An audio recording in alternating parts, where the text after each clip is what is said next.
So this was a movie that Scorsese has been trying to do for the past couple of years. And is it worth the wait? Here's my review on Silence. To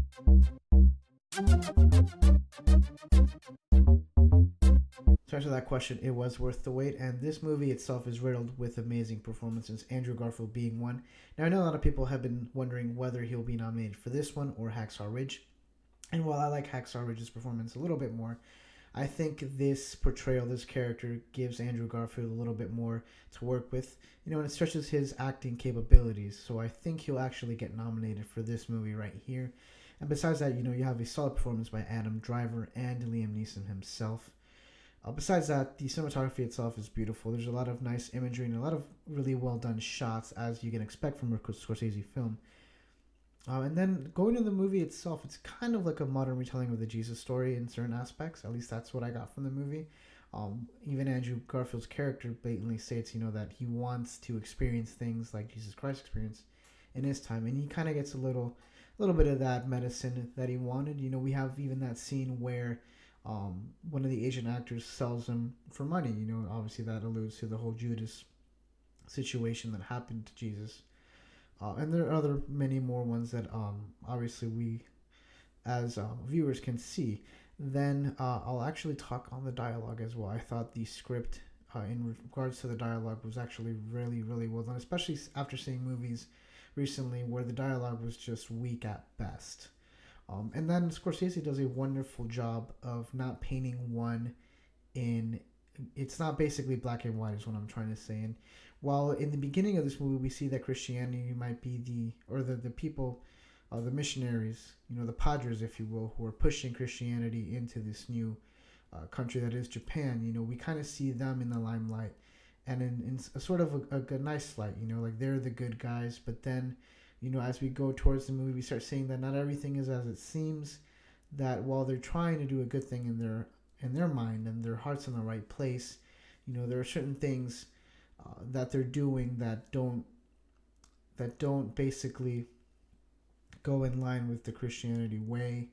And it's not all black and white. And we have a scene when with the interpreter and Andrew Garfield's there, and the character kind of explains how they listen but they don't learn. And it's interesting because they're trying to preach their gospel and trying to put this new religion in place when there was already a religion to begin with, and that sort of lack of respect on their part. One of the interesting surprises for me was actually one of the Asian actors, which his name I believe is Yosuke Kubozuka, who played Kiricho. And I was actually quite impressed with his performance. We see him as a character who repents for what he's done, and asks for forgiveness from God, but yet it kind of goes on to the next, sin. He basically repeats that same sin over and over again, and he keeps asking for forgiveness, and that's kind of what we see with Liam Neeson's character, who he says that they do not comprehend the way that they understand the religion. And I liked it because it was a nice counterbalance between, again, the Judas character.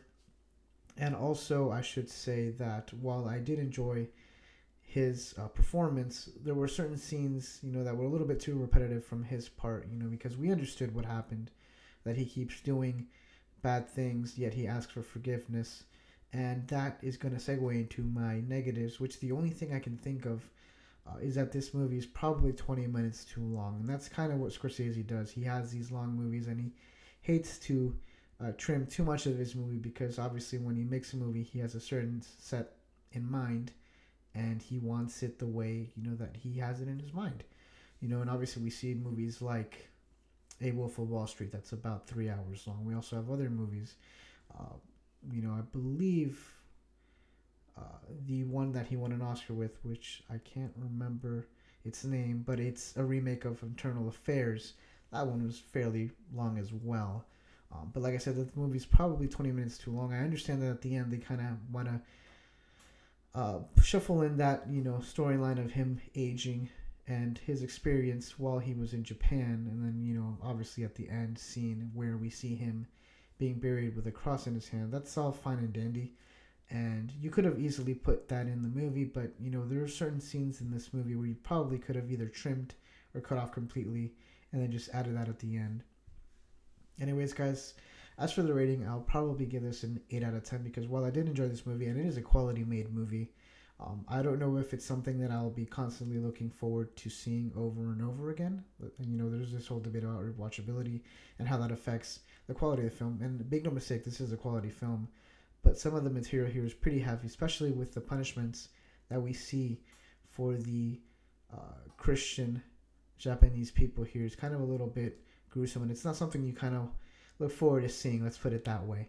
But that's it for this episode, guys. Until next time, peace out.